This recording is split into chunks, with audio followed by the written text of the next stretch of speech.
Aquí, en esta cocina donde el tiempo parece haberse quedado a dormir la siesta, es donde por fin me atrevo a desenterrar los huesos de mi pasado. Huele a canela y a clavo, a café de olla que burbujea con su piloncillo, como si mi vida entera se hubiera cocido a fuego lento en esta habitación. Las paredes, manchadas de humo y de recuerdos, han sido mis cómplices y mis carceleras.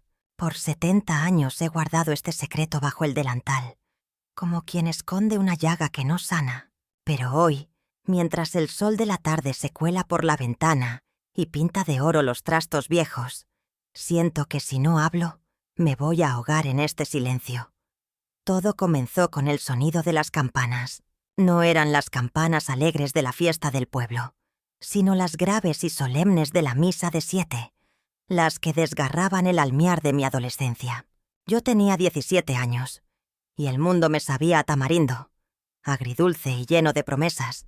Soñaba con estudiar, con ser maestra, con ver más allá del cerro que enmarcaba nuestro pequeño mundo. Pero en este pueblo, la tradición pesa más que los sueños de una muchacha.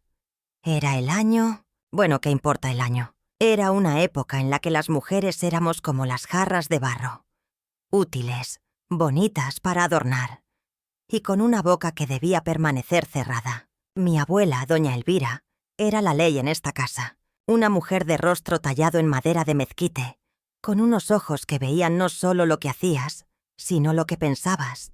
Para ella, el honor de la familia era una capa de pintura fresca que había que mantener impoluta, aunque detrás la pared estuviera llena de grietas y humedad. Recuerdo esa noche como si fuera ayer. Había ido a una velada en la casa de mi amiga Lucía. Regresé tarde, con el vestido un poco arrugado y el corazón todavía bailando al compás de un bolero que sonaba en la radio. Él, Rodrigo, me esperaba en la sombra del portal de mi casa. Era un amigo de mi hermano mayor. Un hombre con una sonrisa fácil y unas manos que siempre parecían querer tomar más de lo que se les ofrecía. Esa noche tomó todo. No voy a describir la violencia. Esa memoria la tengo guardada en un cajón aparte, con naftalina, como la ropa que ya no se usa pero no se puede tirar. Solo recuerdo el frío de la pared contra mi espalda, el olor a tabaco y a cerveza barata en su aliento, y el sonido de los grillos que, indiferentes, seguían cantándole a la luna. Y sobre todo recuerdo el silencio. Mi silencio. Era un peso muerto en la garganta, una losa que me impedía gritar, llorar, existir. Cuando todo terminó me arrastré hasta mi cama como un animal herido. Al día siguiente, mi cuerpo era un mapa de moretones y mi alma, un páramo. Pensé que si no hablaba, la vergüenza se desvanecería con la luz de la mañana. Pero el cuerpo de una mujer es un testigo mudo que tarde o temprano declara. 3 semanas después, los vómitos matutinos delataron mi secreto. El rumor, ese pájaro de mal agüero, ya había empezado a posarse en los cables de luz del pueblo. Mi abuela me llamó a esta misma cocina. El olor a masa de las tortillas que mi madre amasaba se mezclaba con la tensión, espesa como atole. «Arrópate», me dijo mi abuela. Su voz no era un hilo de voz, era un muro, ya se supo. Y en este pueblo, una mujer manchada es una mujer muerta. No hay otra salida. Yo, temblando con la mirada fija en los hoyos negros del comal, balbucí. Fue... ¡Cállate!, cortó su voz, afilada como un cuchillo. ¿Quieres que nos escupan en la calle? ¿Que señalen a esta familia como la cueva de la desgracia? Lo que pasó, pasó. Pero lo que viene, lo decides tú. Te casarás con Rodrigo. El mundo se detuvo. El tintineo de la cuchara de café contra la olla. El susurro de la tortilla al voltearse. El latir de mi propio corazón. Todo se congeló. Casarme con mi violador. La sentencia cayó sobre mis hombros, más pesada que cualquier castigo. No era una propuesta. Era una orden. Era la tradición cosiendo mi boca con hilo grueso. Era el honor de la familia lavándose las manos con mi dignidad. Es un hombre de bien. Tiene trabajo en la carpintería. Continuó, como si estuviera vendiéndome una parcela. Le dará un nombre a tu hijo. Y a ti te dará el respeto que casi perdiste. Respeto. La palabra resonó hueca en mis oídos. ¿Qué respeto podía haber en unirse al hombre que te destrozó? Pero en sus ojos no había lugar para mis preguntas. Solo había un mandato ancestral, frío e inmutable. Esa noche, me miré en el pedazo de espejo del lavadero. Mis ojos, que antes brillaban con sueños de cuadernos y tizas, ahora eran 2 pozos oscuros de miedo. Mi abuela no me estaba ofreciendo una salida. Me estaba condenando a una celda con techo de cielo y rejas de miramiento social. Era el silencio o la deshonra. Y en este pueblo, la deshonra era una muerte en vida. Y así, con el sabor amargo de la masa cruda y las lágrimas que no me atrevía a soltar, entendí mi primera y más dura lección. A veces, sobrevivir no significa escapar. Significa aprender a respirar dentro del agua estancada del deber. El silencio no era una ausencia. Era una presencia pesada. Un compañero de cuarto que se instalaba para quedarse y al que, con el tiempo, uno termina por acostumbrarse. El sí que le di a mi abuela no salió de mi garganta. Se desprendió de lo más hondo de mi vientre, como un suspiro de los muertos. Y con esa palabra, mi vida, la que yo había soñado, se apagó. Lo que siguió fueron días de una quietud fantasmal, donde todo era preparativos y murmullos, y yo era solo un mueble más, una cosa que se adornaba para un evento del que no podía escapar. Mi madre, pobre de ella, era un espectro que se movía entre nosotros. Sus manos, siempre enjutas y ágiles, ahora temblaban al cortar la tela para mi vestido. Un vestido blanco. La ironía de ese color me quemaba la piel. Me medían, me probaban, y yo sentía las puntadas como si me estuvieran cosiendo la boca, cerrando cualquier posibilidad de gritar. Ella no me miraba a los ojos. Creo que no podía. En su silencio complaciente, yo leía su propia condena. Ella también había vivido bajo el yugo de la tradición, solo que el suyo había sido menos cruel. Rodrigo empezó a venir a la casa por las tardes. Se sentaba en la sala con mi padre y mi hermano, a tomar café y hablar de la cosecha, de la carpintería, del precio de la madera, como si fuera lo más normal del mundo, como si no hubiera una memoria de violencia y dolor entre nosotros. La primera vez que nuestras miradas se cruzaron, sentí un escalofrío que se me enredó en la columna vertebral. En sus ojos no había arrepentimiento, ni siquiera culpa. Había una posesión tranquila, la satisfacción de un hombre que ha reclamado lo que cree suyo. Yo había dejado de ser una persona para convertirme en un territorio conquistado. La boda fue en la iglesia del pueblo, bajo la mirada severa de un Cristo sangrante. El olor a cera y ese incienso se me metía en la garganta, haciéndome sentir náuseas. Llevaba aquel vestido blanco que me apretaba el pecho, un corsé de mentiras. Las campanas repicaban, pero para mí sonaban a rebato, a advertencia. Mi abuela, sentada en la primera banca, erguida y feroz, era la generala que veía cómo su estrategia se cumplía al pie de la letra. Cuando el padre dijo, «Hasta que la muerte los separe», un temblor incontrolable me recorrió. Rodrigo deslizó el anillo en mi dedo. Su mano era áspera, callosa, y su tacto me provocó una arcada seca que tuve que tragar con todas mis fuerzas. No hubo beso, solo una inclinación de cabeza, un pacto firmado ante Dios y los hombres con la tinta de mi humillación. La fiesta fue en el patio de mi casa. Los mariachis tocaban «Amanecí en tus brazos», y la gente comía, bebía y reía. Yo estaba allí, en medio del bullicio, pero más sola que un árbol seco en un desierto. Me sentaba en una silla, junto a mi nuevo esposo, y sonreía. Había aprendido a sonreír con los labios apretados.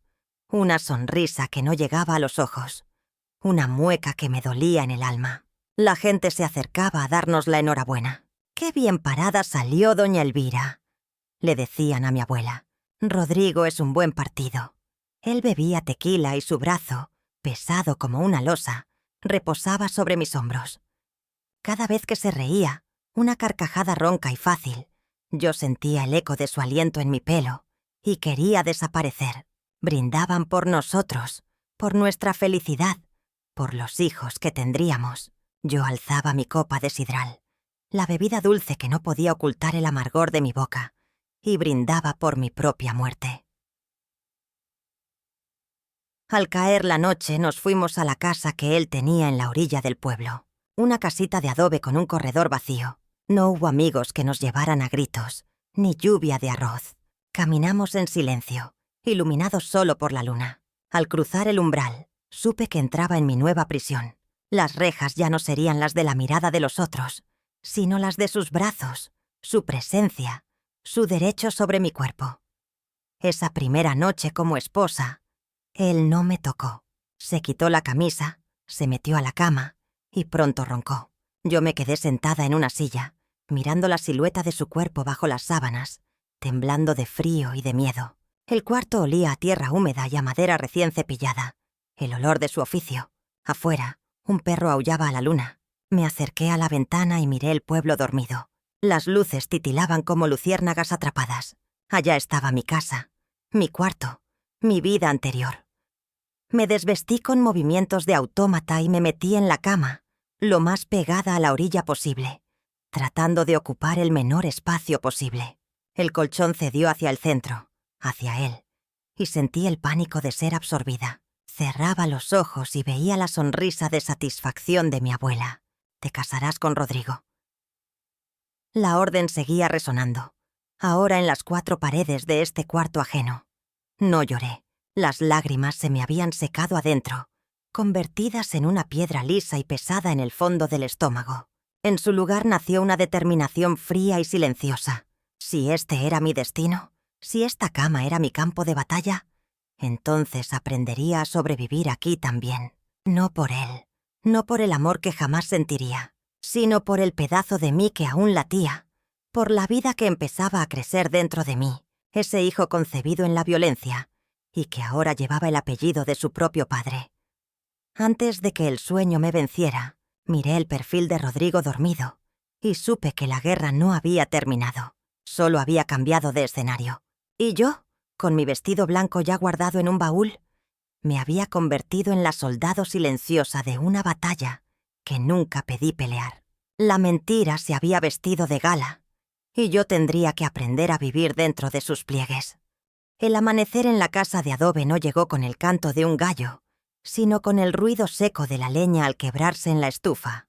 Me desperté con ese sonido, sobresaltada, en una cama que no era mía, junto a un hombre que era mi dueño.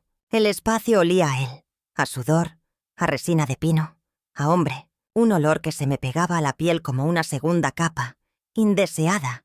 Él ya estaba en la cocina, moviendo la olla del café. No me dirigió la palabra. Yo me vestí con la ropa sencilla que mi madre había empacado para mí. Unos vestidos holgados, de colores apagados, perfectos para borrarme del paisaje. Al salir del cuarto, nuestras miradas se encontraron por un instante. No hubo buenos días, no hubo sonrisa, solo un asentimiento casi imperceptible de su parte, un reconocimiento de mi presencia como un mueble más de la casa. Yo bajé la vista y me dirigí a la estufa. «Yo hago el desayuno», dije, y mi voz sonó ronca, como oxidada por el desuso. Él asintió y se sentó a la mesa, abriendo el periódico del día anterior. Así empezó nuestra vida conyugal, en un silencio espeso, roto solo por el chisporroteo del aceite para los huevos y el débil crujido del papel. No éramos marido y mujer, éramos 2 desconocidos compartiendo un techo, unidos por un secreto sucio y un hijo en camino. Los días se volvieron todos iguales, una sucesión de tareas que realizaba como un alma en pena. Lavar, planchar, cocinar, barrer el corredor. Aprendí los ritmos de su cuerpo para evitarlo. Sabía a qué hora volvía de la carpintería, cuándo se sentaba a afilar sus herramientas, la pesadez de sus pasos cuando se acercaba a mí por las noches. Esa era la parte más difícil. Las noches, cuando el mundo se cerraba y solo estábamos nosotros 2 en la oscuridad. Él no era violento, no en el sentido de los golpes. Su violencia era otra, una posesión callada, un derecho que ejercía sobre mi cuerpo sin pedir permiso, sin buscar placer, solo confirmación. Yo me quedaba quieta, mirando la mancha de humedad en el techo, contando las grietas en la pared hasta que todo terminaba. Mi mente viajaba lejos, a los libros que ya no leería, a la escuela, al sonido de las campanas que ya no sonaban para mí. Mi vientre comenzó a crecer. Al principio era solo una ligera curva, un recordatorio constante de aquella noche. Pero con los meses, la vida dentro de mí se hizo patente. Y una tarde, mientras pelaba papas en la cocina, sentí la primera patada. Fue una sensación tan extraña, tan violenta y tan tierna a la vez, que dejé el cuchillo y apoyé las manos sobre mi panza. No era solo el fruto del odio. Era una vida, mi vida, latiendo en su interior. Una lágrima cálida rodó por mi mejilla y cayó sobre la papa blanca. No era una lágrima de felicidad, era de una confusión profunda, un dolor que se mezclaba con un instinto que no entendía. ¿Cómo podía amar a este niño? ¿Cómo podía odiarlo? Él no tenía la culpa. Era inocente, y yo, su madre, era su única protección en este mundo hostil. Rodrigo notó mi embarazo, por supuesto, pero su actitud no cambió. Solo veía mi vientre crecer con la misma mirada práctica con la que vería una madera bien cepillada. Era su heredero, la continuación de su nombre. Para él, yo era el terreno donde había plantado su semilla. Nada más. El parto llegó en una noche de tormenta. Los truenos retumbaban en el cielo y la lluvia azotaba el techo de lámina de la casa. Las contracciones me desgarraron. Ondulas de dolor que me hacían morder el trapo que me habían puesto en la boca para no gritar. La partera, una mujer anciana de manos sabias, murmuraba palabras de aliento. Rodrigo esperaba afuera, en la sala. Yo podía ver su sombra proyectada en la puerta entornada, inmóvil. Sentí que me partía en dos. El dolor era un animal feroz que me mordía las entrañas. Y en el clímax de esa agonía, cuando creí que me iba a desmayar, un grito desgarró la habitación. No fue el llanto del bebé. Fue el mío. Un grito largo, gutural, que llevaba meses, años, guardado en lo más profundo de mi ser. Un grito de rabia, de dolor, de injusticia, de miedo. Un grito que era por la niña que fui, por la mujer que no pude ser, por el cuerpo violado, por el alma encadenada. Cuando el grito se apagó, un llanto débil y persistente llenó el silencio. La partera puso en mis brazos un bulto pequeño, envuelto en una manta. Era un niño. Tenía la cara enrojecida y unos puños diminutos que se agitaban en el aire. Lo miré, y toda la confusión, el odio y el miedo se disolvieron en un instante. En sus ojos tan nuevos, no había maldad, no había pasado. Solo había futuro, una necesidad absoluta de mí. Rodrigo entró. Se acercó a la cama y miró al niño. Asintió satisfecho. «Un varón», dijo. Esas fueron sus únicas palabras. Luego me puso una mano en el hombro. No era un gesto de cariño. Era el gesto de un hombre que marca su propiedad. Pero en ese momento yo ya no estaba allí. Estaba perdida en los ojos de mi hijo. Le puse Sebastián. Por ningún santo en particular. Solo porque me gustó el sonido. Suave y fuerte a la vez. Esa noche, acunando a Sebastián en mis brazos, mientras la tormenta amainaba afuera, entendí que mi vida ya no era solo mía. Mi silencio ya no era solo para protegerme a mí misma. Ahora mi silencio era un escudo, y detrás de ese escudo había encontrado una razón para respirar, para levantarme cada mañana, para seguir viviendo dentro del agua estancada. Había encontrado un amor que no curaba las heridas, pero que les daba sentido. Mi primer grito había sido de dolor. El silencio que siguió fue para él. Sebastián fue el primero. Después vinieron los otros. 6 más. 7 hijos en total. 7 razones para levantarme cada mañana. Y 7 cadenas que me ataban a esta vida. Con cada embarazo, una parte de mí se resistía. Se encogía de terror ante la idea de que Rodrigo volviera a reclamar su derecho sobre mi cuerpo. Pero otra parte, más profunda y instintiva, anhelaba ese momento en que el dolor del parto culminaba con un milagro en mis brazos. Era la única vez que sentía un poder absoluto, un propósito que era solo mío. La casa de adobe se llenó de ruido, de risas de niños, de llantos, de peleas por un juguete. El olor a talco y a ropa limpia reemplazó por momentos el olor a resignación. Yo era el centro de ese pequeño universo. Mis manos eran las que curaban las rodillas raspadas, las que amasaban las tortillas para sus bocas hambrientas, las que peinaban las trenzas rebeldes de mis hijas. En ellos yo no era la mujer violada, ni la esposa sumisa. Era la madre, la fuente de todo consuelo. Rodrigo se volvió una sombra más grande en nuestra casa. Su presencia era como los muebles que él mismo construía, sólida, funcional, imposible de ignorar. Los niños le tenían un respeto mezclado con temor. Él no jugaba con ellos, los observaba.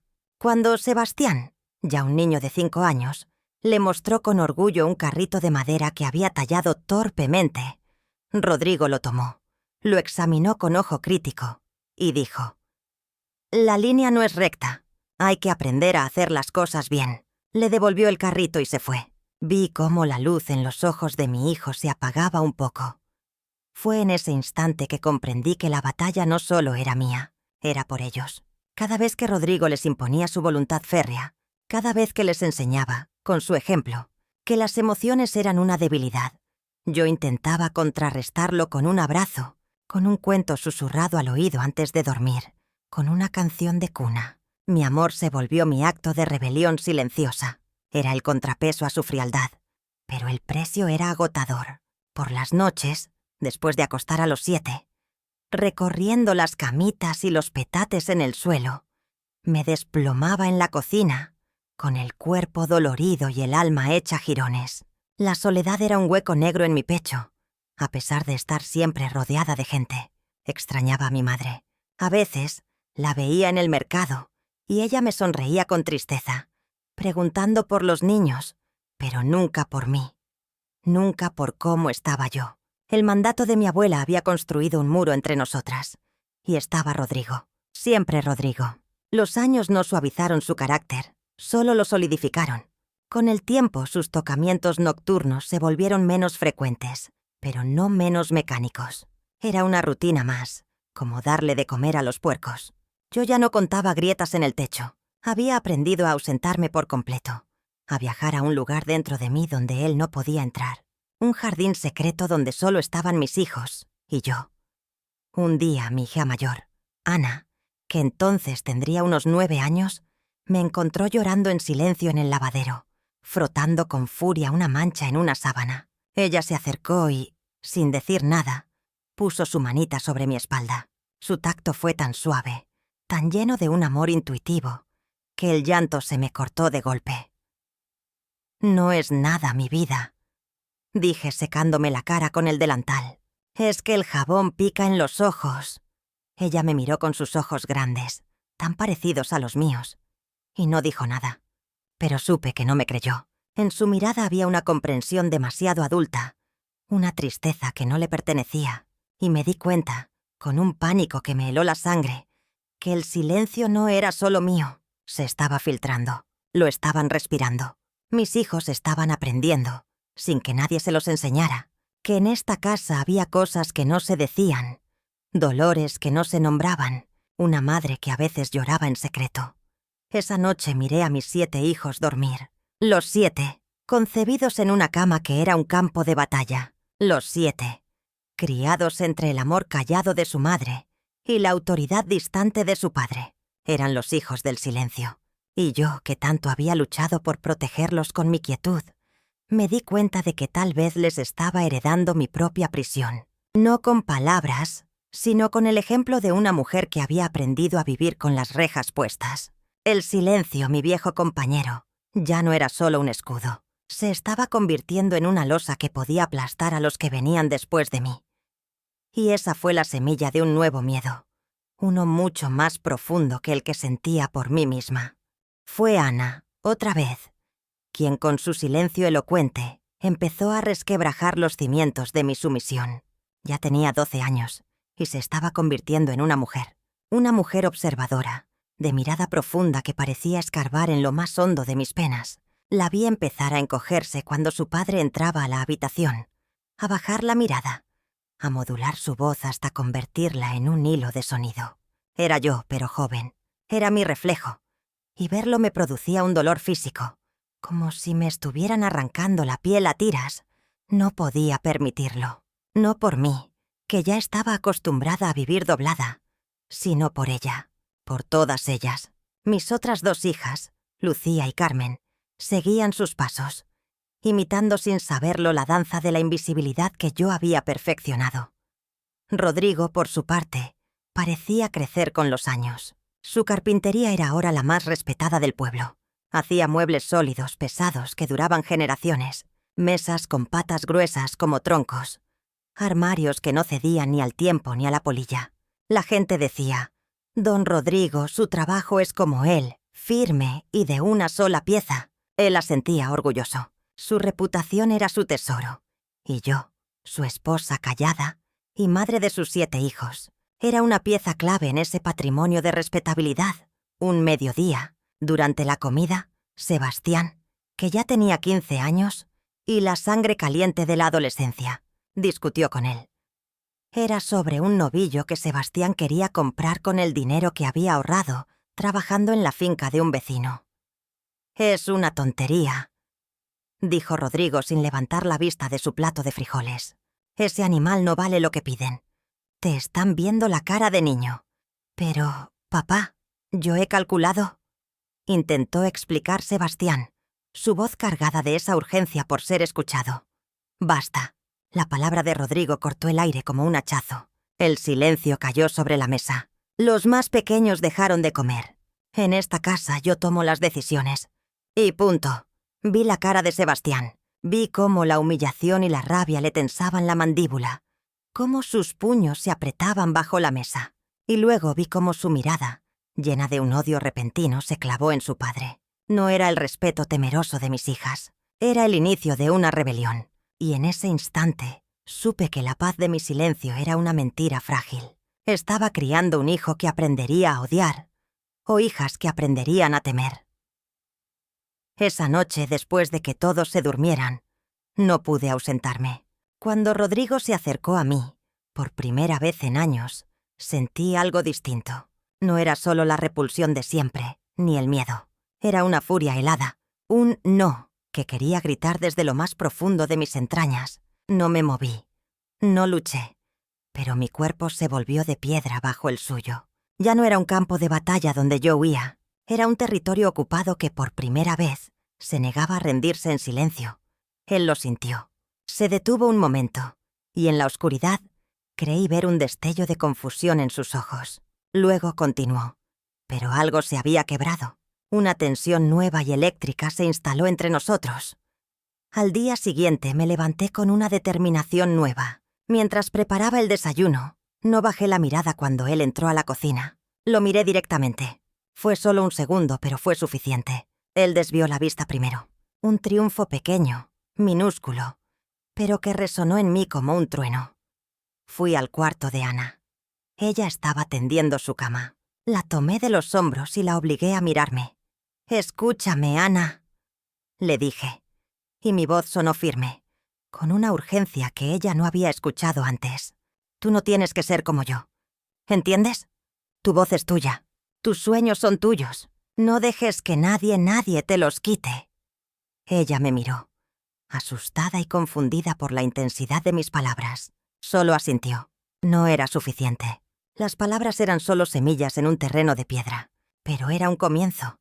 Esa grieta en el muro de mi resignación era finita como un cabello, pero por ella se filtraba un aire nuevo, un aire que sabía a posibilidad, a peligro, a una verdad que ya no podía seguir contenida. No se trataba de un amor que hubiera nacido del cautiverio, como a veces, en mis momentos más débiles, había fantaseado. No, se trataba de algo más primitivo y más poderoso, el instinto de una leona por proteger a sus crías. Y esa fuerza, me di cuenta con un escalofrío que me recorrió la espalda, era mucho más temible que el miedo que me había paralizado por tanto tiempo. El silencio había sido mi refugio, pero ahora sentía que podía convertirse en la jaula de mis hijos. Y eso yo no lo permitiría. La grieta que se abrió en mí no se cerró. Por el contrario, con los días, se fue ensanchando, dejando entrar una luz cruda que iluminaba todas las esquinas oscuras de mi vida. Ya no podía fingir, ya no podía actuar el papel de la esposa resignada con la misma convicción. Mi cuerpo, que durante años había sido un instrumento pasivo, empezó a rebelarse. Cuando Rodrigo se acercaba, no me quedaba quieta. Un temblor involuntario, un leve alejamiento, un giro para que su mano no encontrara el lugar que buscaba. Eran resistencias minúsculas, casi imperceptibles, pero para nosotros dos, que nos conocíamos en el lenguaje del silencio y la posesión, eran como gritos. Él no lo mencionaba. Su orgullo no se lo permitía, pero su irritación crecía. Se volvió más severo con los niños, más crítico con la comida, más hosco en sus silencios. La casa se llenó de una tensión distinta, no la de antes, pesada y estática, sino una tensión viva, como la cuerda de un arco justo antes de lanzar la flecha. La confrontación, cuando llegó, no fue por mí, fue por Sebastián, mi hijo, ahora un muchacho de 17 años con el carácter a flor de piel. Había decidido que quería estudiar mecánica en la ciudad. Había ahorrado, había hecho planes. Se lo dijo a su padre una tarde, en el taller, frente a un armario a medio terminar. «Quiero irme a Guadalajara. Hay una escuela técnica», dijo Sebastián, con una voz que intentaba sonar segura pero que delataba un temblor. Rodrigo dejó la lija sobre la madera. El sonido fue seco, definitivo. «¿Para qué? Aquí hay trabajo. Aquí tienes futuro. Aprenderás este oficio como yo». «Yo no quiero ser carpintero, papá. Quiero ser mecánico. ¿Y quién te va a mantener?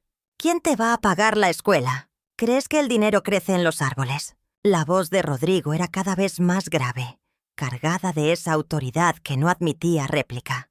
«Tengo ahorros. Y puedo trabajar allá». «¡Tonterías!», estalló él. «Aquí te quedas. Y punto. Mañana mismo empiezas a venir al taller conmigo. Es hora de que dejes de perder el tiempo». Fue entonces cuando entré yo.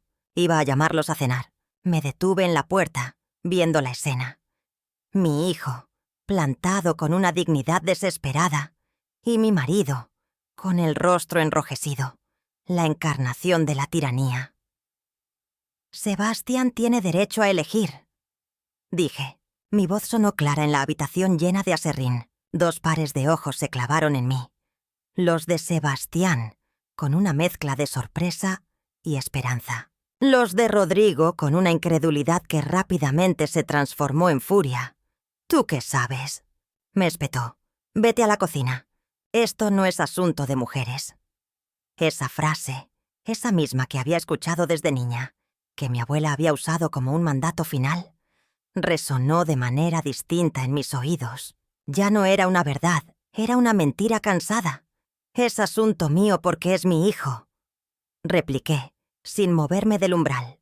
«Y porque es una persona, no un mueble que vas a tallar a tu medida».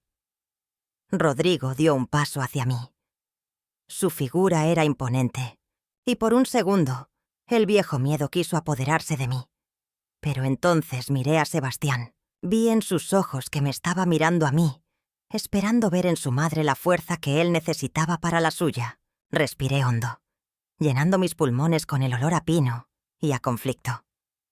«Tú siempre midiendo todo», continué, y noté que mis manos no temblaban. «Mides la madera para que no sobre ni falte. Mides las palabras para no mostrar debilidad. Mides el amor que nos das como si fuera un recurso escaso. Pero no puedes medir los sueños de tu hijo. Esos no tienen medida». Quedó en silencio. Me miró como si no me conociera, y en cierto modo, no me conocía. La mujer que tenía frente a él no era la muchacha a la que había violado, ni la esposa sumisa que había tolerado por años. Era alguien nuevo, alguien que había encontrado, en el fondo de su dolor, un filo de acero. «No te metas, mujer», murmuró, pero su voz había perdido fuerza. Era la orden de un hombre que ve cómo se le resquebraja el mundo. «Ya me metí», dije con calma. «Sebastián irá a la ciudad. Yo me encargaré de lo que haga falta». No esperé su respuesta. Di media vuelta y regresé a la cocina, con el corazón latiéndome tan fuerte que creí que se me saldría del pecho. No había ganado la guerra, ni siquiera esa batalla, pero había trazado una línea en la tierra, o más bien, en el aserrín de su taller.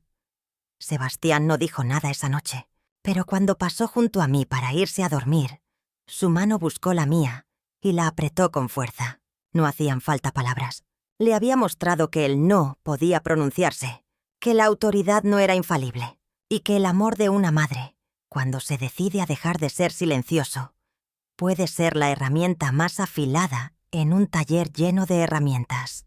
Esa noche, por primera vez, me acosté sintiendo que no solo era un escudo para mis hijos, También podía ser una espada. Después de la confrontación en el taller, algo se quebró para siempre entre Rodrigo y yo. No fue un rompimiento dramático, con portazos y gritos. Fue un alejamiento glacial, lento e irreversible. Él ya no me tocaba por las noches. Su presencia en la casa se redujo a la de un fantasma con hambre que aparecía a las horas de comer y luego se esfumaba de nuevo hacia su taller o la cantina. El silencio que ahora habitábamos era distinto. Ya no era el de mi sumisión, sino el de su derrota taciturna. Yo le había plantado cara, y él, que no sabía lidiar con nada que no se pudiera domar con la fuerza o la indiferencia, optó por la retirada. Fue en ese vacío dejado por su ausencia donde empecé a encontrar mi voz. Pequeñas cosas al principio. Empecé a cantar. Durante años la única música en la casa había sido la de la radio que Rodrigo ponía en el taller.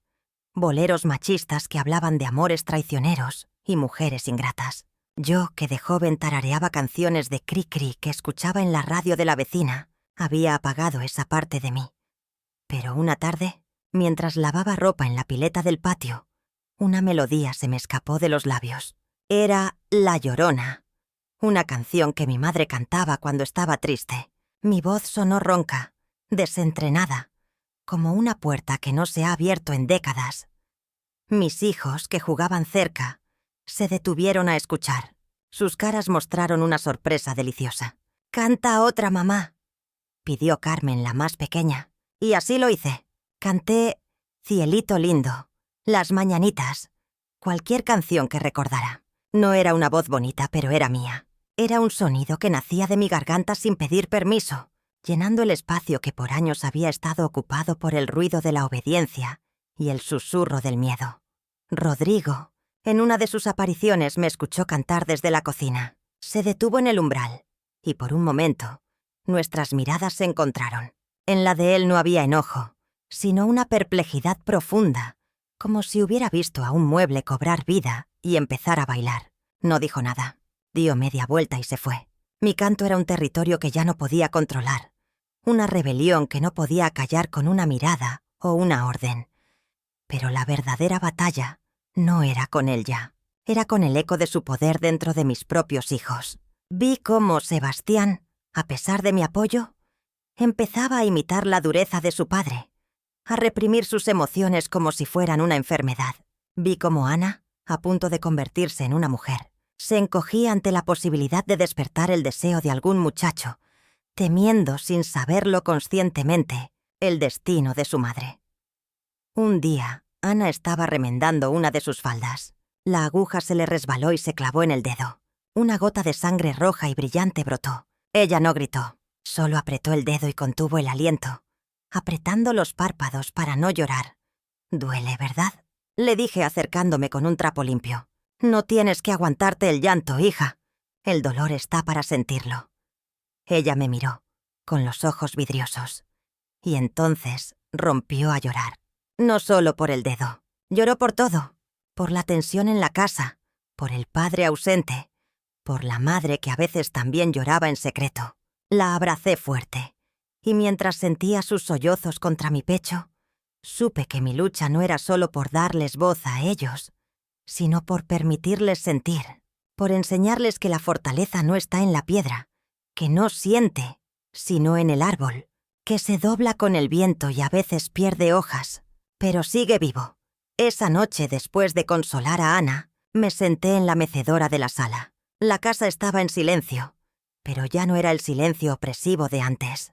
Era un silencio expectante, como el de la tierra después de la primera lluvia. Meciendo mi cuerpo hacia adelante y hacia atrás, me di cuenta de que había estado tan ocupada sobreviviendo que no me había permitido vivir. Había estado tan concentrada en proteger a mis hijos del mundo y de su padre, que se me había olvidado mostrarles la belleza que también existía. Mi canción había estado rota por mucho tiempo, guardada en un cajón con el vestido blanco de la mentira. Pero ahora, aunque saliera desafinada y quebrada, estaba cantando. Y tal vez, solo tal vez, mis hijos aprenderían a cantar las suyas propias, sin miedo a que las notas no fueran perfectas, a que el dolor y la alegría se mezclaran en la misma melodía. La canción estaba rota, sí, pero era más honesta que cualquier silencio. Los años no pasan en vano. Se arrastran, se deslizan, dejan arrugas como surcos en la tierra y canas como hilos de plata en la noche. Mis hijos crecieron. Sebastián, contra todo pronóstico, se fue a Guadalajara. No fue fácil. Rodrigo no le dirigió la palabra por meses, pero no pudo detenerlo. La partida de mi hijo mayor fue como abrir una ventana en una habitación ahogada. Dejó entrar aire fresco, pero también mostró lo polvoriento y encerrado que estaba todo. Ana se convirtió en una mujer hermosa, con mis mismos ojos, profundos, y una boca que había aprendido a sonreír con más libertad que la mía.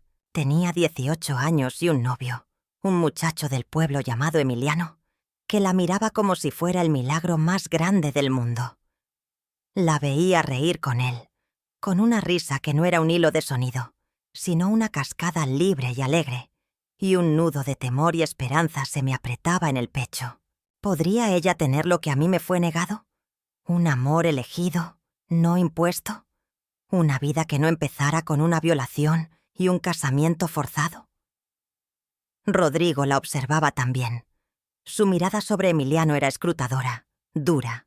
No le gustaba. Emiliano era poeta. Trabajaba en la biblioteca municipal. Y sus manos no tenían callos de hacha o martillo, sino de papel y tinta.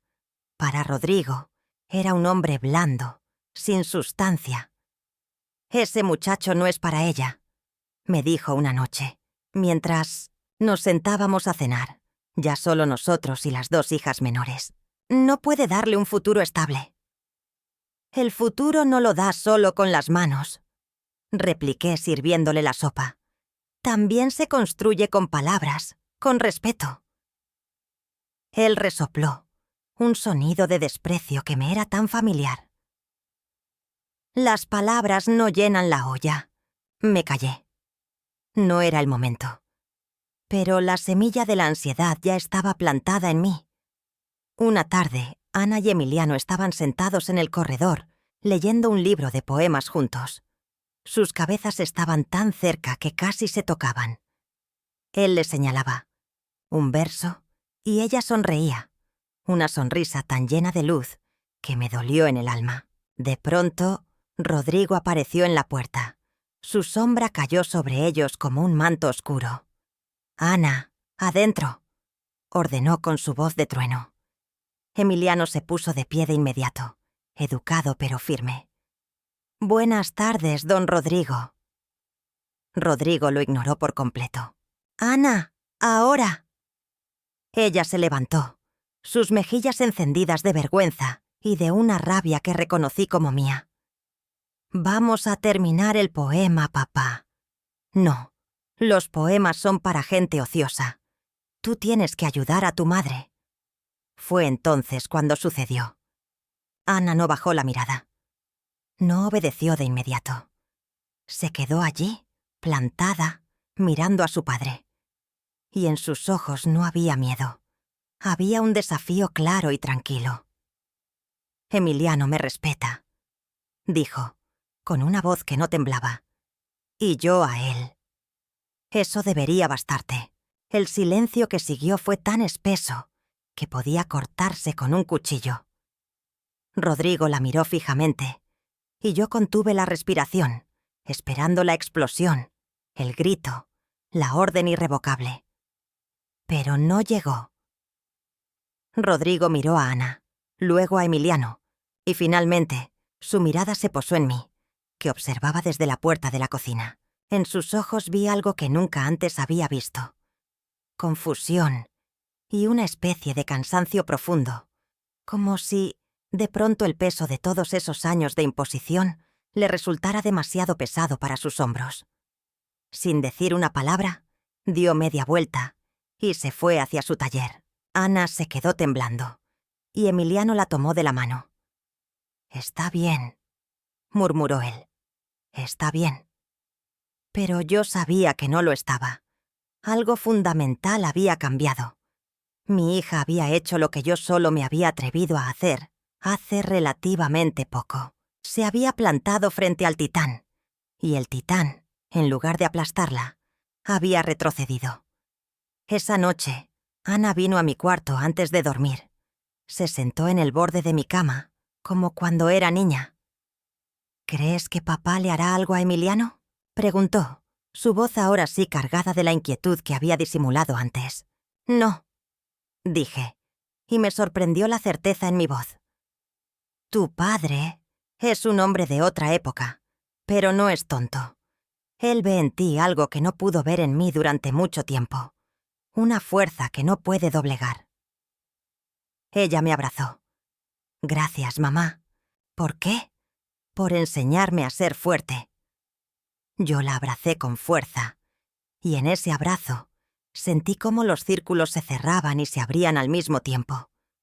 Ella era mi espejo, pero un espejo que reflejaba una imagen mejorada, más valiente, más libre. Mi lucha, mi dolor, mi lento aprendizaje para encontrar mi voz, no habían sido en vano. Habían allanado el camino para que ella pudiera dar ese paso con menos miedo.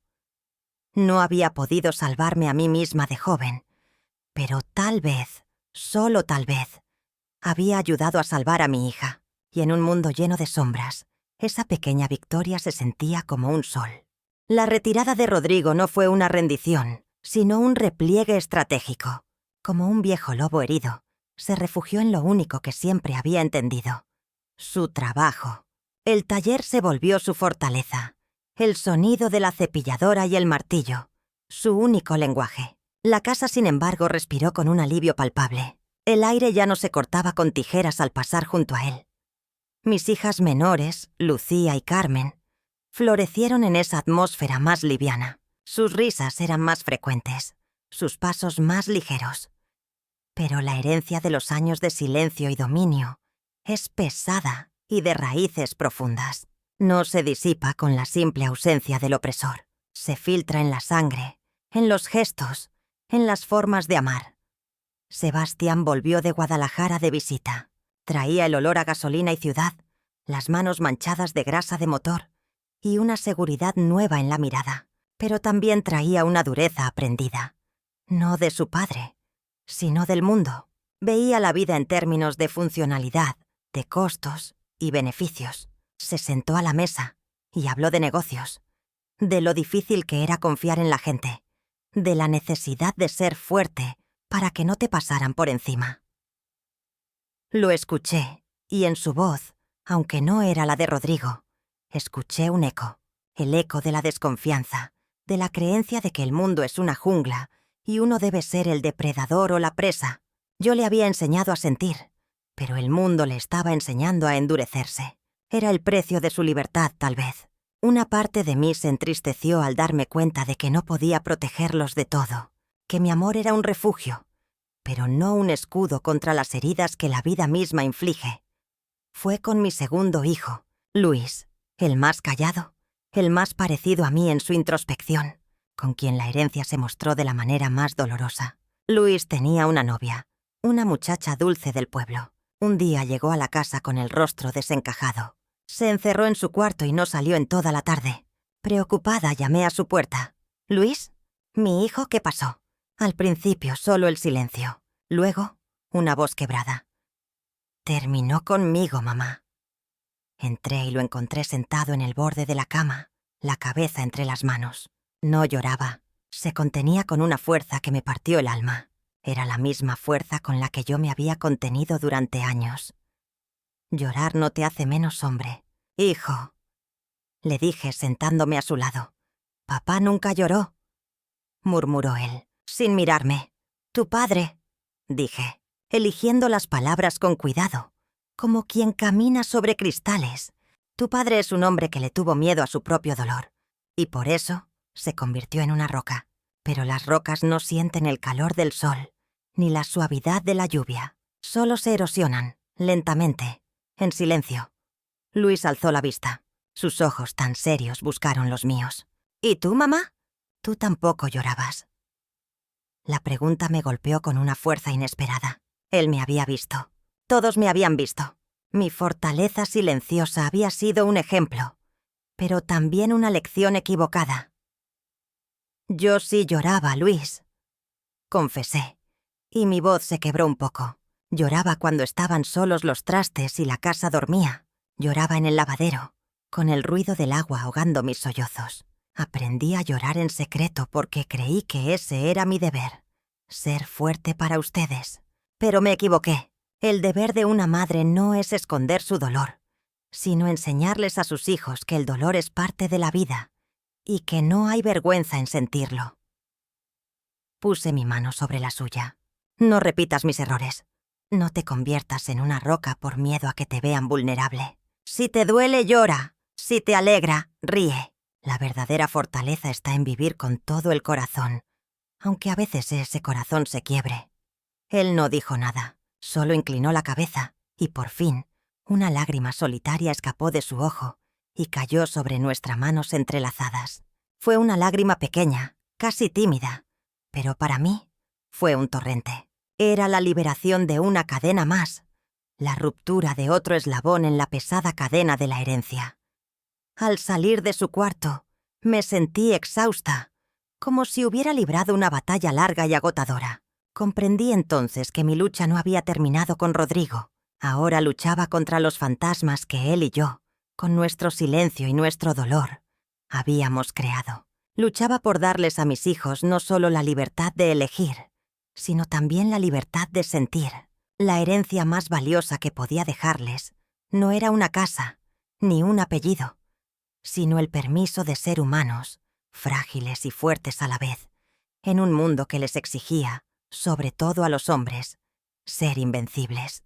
La batalla ya no era por mi voz, sino por los latidos de sus corazones. El tiempo, ese alfarero silencioso, siguió dando forma a nuestras vidas.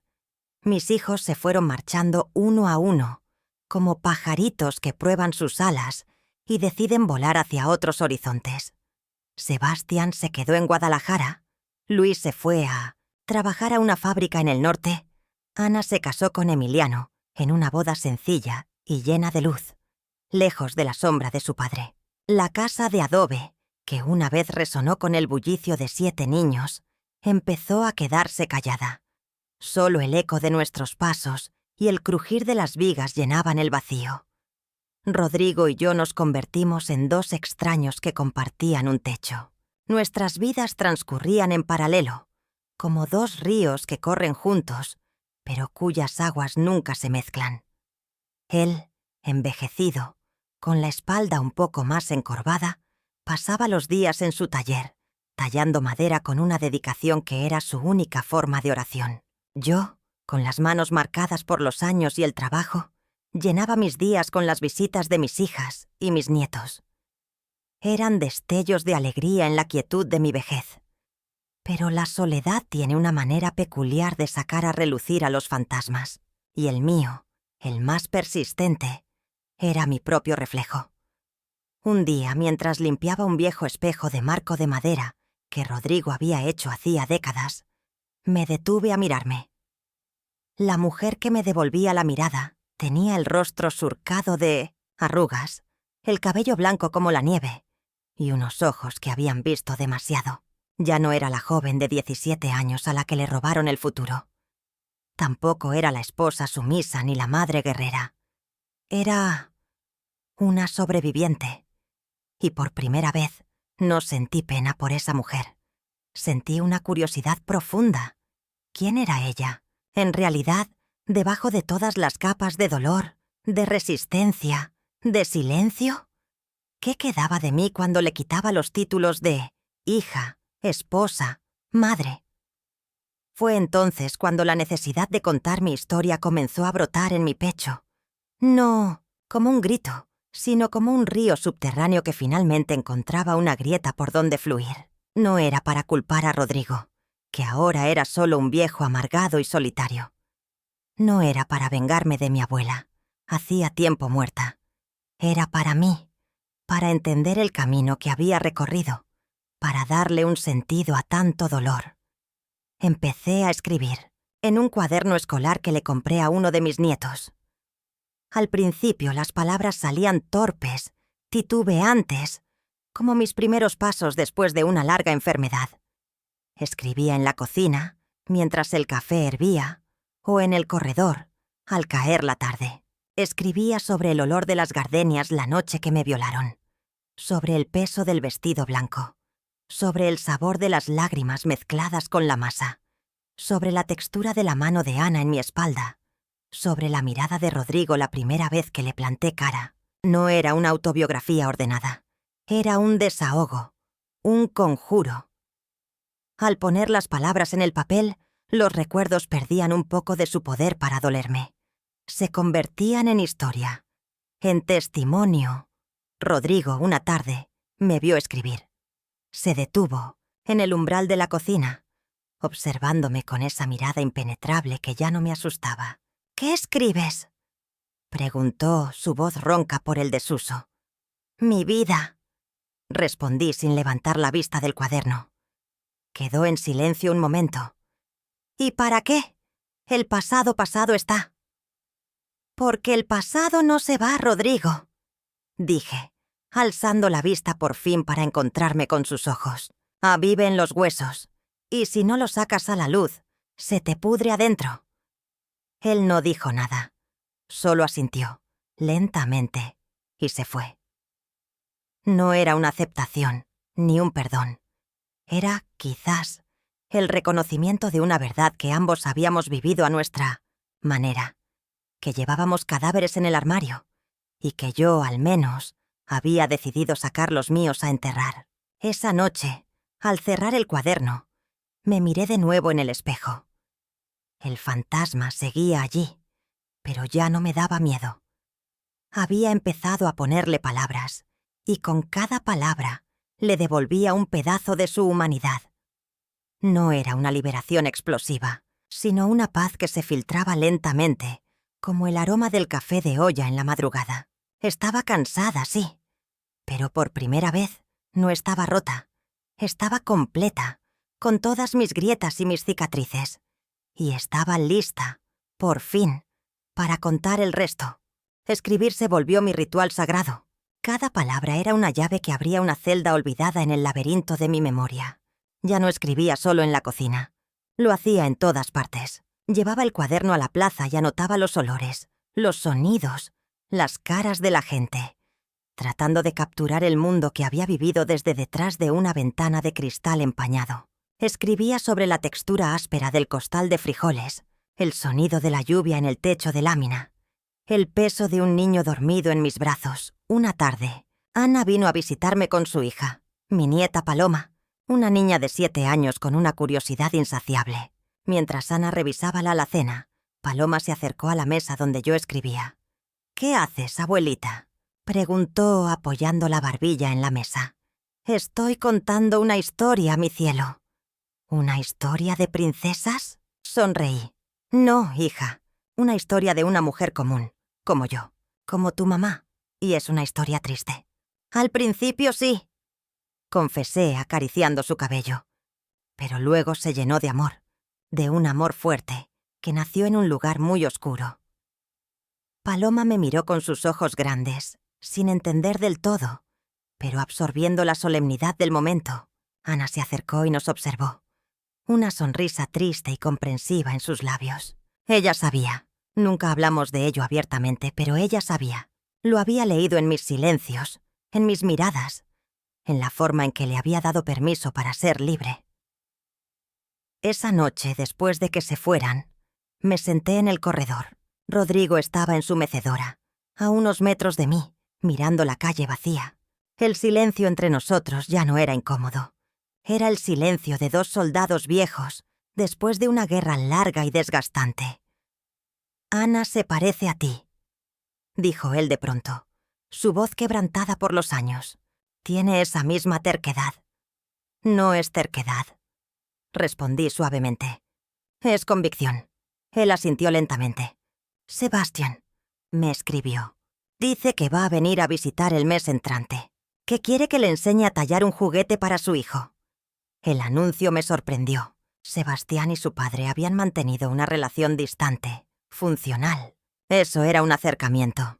Es un buen oficio, dije. Para hacer juguetes se necesita paciencia. Y saber medir la fuerza. No poca, para no dejar marcas. No mucha, para no quebrar la madera. Rodrigo se quedó mirando sus manos, grandes y nudosas, marcadas por décadas de trabajo. Nunca fui bueno para eso. Para medir la fuerza.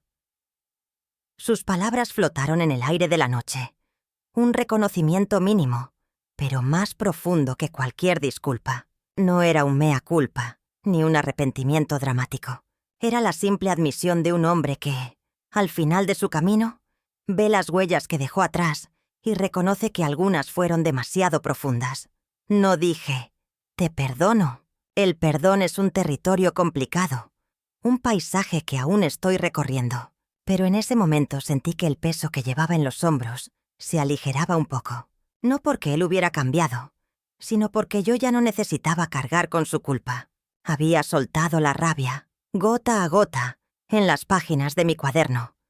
Al día siguiente fui a visitar la tumba de mi abuela. No llevé flores. Me paré frente a la lápida fría y simple, y por primera vez no sentí rencor. Abuela, susurré. Tu orden me rompió, pero de mis pedazos construí algo que tú nunca pudiste entender. Una familia donde mis hijas pueden elegir, donde mis hijos pueden llorar. Tal vez, desde tu cielo de reglas férreas, lo veas como un fracaso, pero desde mi tierra, con las manos llenas de la vida que ayudé a crear, se siente como una victoria.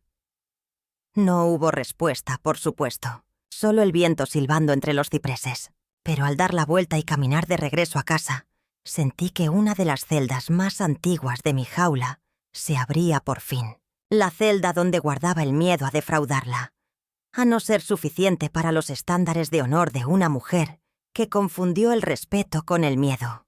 Las llaves no habían estado en sus manos, ni en las de Rodrigo. Siempre habían estado en las mías. Solo me había tomado una vida entera atreverme a usarlas. La enfermedad llegó silenciosa, como un ladrón en la noche. No fue para mí, sino para Rodrigo. Un cáncer, dijeron los doctores. Algo que había crecido en sus pulmones, alimentado quizás por el aserrín de décadas, o por el veneno silencioso de sus propias emociones reprimidas. Al principio se negó a aceptarlo. Seguía yendo a su taller, tosiendo entre los serrines, como si su voluntad pudiera domar la decadencia de su cuerpo. Pero la enfermedad es un amo implacable. Lo fue doblando, achicando, hasta que el hombre que una vez fue una sombra imponente se convirtió en un frágil montón de huesos y piel bajo las cobijas. La ironía no se me escapaba. El mismo cuerpo que él había usado para imponerse era ahora su prisión final. Yo, su carcelera silenciosa, me convertí en su cuidadora. No por amor. Esa semilla nunca llegó a germinar en el árido terreno de nuestro matrimonio. Lo hice por una simple, terrible y humana razón. Porque no podía dejarlo morir solo. Era mi carga, mi cruz, el último eslabón de una cadena que me ataba a él. Le daba de comer, le limpiaba el sudor, le cambiaba las sábanas. Sus manos, que antes me inspiraban terror, ahora eran débiles y temblorosas. Sus ojos, que antes me vigilaban, ahora me miraban con una dependencia que me avergonzaba. En sus últimos días, la máscara de dureza se quebró por completo. El dolor y el miedo le arrancaron los últimos vestigios de su orgullo. Una tarde, mientras el sol se filtraba por la ventana y pintaba de oro el polvo que flotaba en el aire, me tomó la mano. Su piel estaba fría, papelosa. «Elvira», murmuró. Era la primera vez que me llamaba por mi nombre en años. Esa noche, en el portal, me quedé inmóvil. El aire se espesó en la habitación. No quería oírlo. No quería que rompiera el frágil equilibrio de indiferencia resignada que había construido a su alrededor. Fue yo. Tosió, y el sonido era seco, desgarrado. Lo siento. 3 palabras. Lo siento. No eran grandiosas. No explicaban nada, no justificaban nada. Eran solo un susurro ronco, el último estertor de una conciencia que quizás siempre estuvo allí, sepultada bajo capas de tradición tóxica y una masculinidad malentendida. No dije, está bien, porque no lo estaba. Nunca lo estaría. Su disculpa no borraba los años de miedo, los hijos concebidos en el dolor, la vida que me fue arrebatada. Su disculpa era para él, no para mí. Era su manera de limpiar su alma antes de partir. Pero al escucharlas, algo se resolvió dentro de mí. Un nudo final se deshizo. Ya no era la víctima y él el verdugo. Éramos simplemente dos seres humanos, dañados e imperfectos. Al final del camino, la rabia que aún guardaba en un rincón oscuro de mi corazón perdió su filo. No se esfumó, pero se transformó en una pena profunda y serena. Pena por él, por mí, por todo lo que pudo haber sido y no fue. Murió una semana después, en silencio, mientras yo le mojaba los labios con una esponja. Su último aliento fue un suspiro leve, como el de un niño. Cuando su pecho dejó de moverse, me senté a su lado, en la misma silla donde había pasado tantas horas vigilando su sueño, y lloré. No lloré por el hombre que se iba, lloré por la joven de 17 años que había muerto en su lugar hacía mucho, mucho tiempo. Lloré por todas nosotras, las mujeres que cargamos con los secretos y los pecados de los hombres. Los guardamos en silencio y seguimos adelante, construyendo vida desde las ruinas. Su muerte no fue una liberación, como tal vez había imaginado en mis momentos más amargos. Fue un cierre. El último secreto había sido nombrado, no con un grito, sino con un susurro moribundo. Y en el gran silencio que dejó, solo quedé yo, con mis memorias, mis cicatrices y la paz cansada de quien ha llegado, por fin, a la orilla después de una larga y tormentosa travesía. La guerra había terminado, y yo, contra todo pronóstico, había sobrevivido. Ahora la casa es solo mía. Sus pisadas ya no resuenan en el corredor. El sonido de la cepilladora no despierta las mañanas. El silencio que habita entre estas paredes es diferente. Es un silencio propio, elegido, que me pertenece. Ya no es el silencio del miedo o la sumisión, es el silencio de la paz. Esta mañana, como todas, me levanté al amanecer. El olor a tierra húmeda se colaba por la ventana. Encendí la estufa, puse la olla con el agua, el piloncillo, la canela y el café. Mientras esperaba a que hirviera, abrí el cuaderno. Ya está lleno. Sus páginas son el mapa de mi vida, un territorio de dolor y amor, de derrotas y victorias pequeñas, pero significativas. No sé qué haré con él. Quizá lo guarde en un baúl, para que alguien lo encuentre cuando yo ya no esté.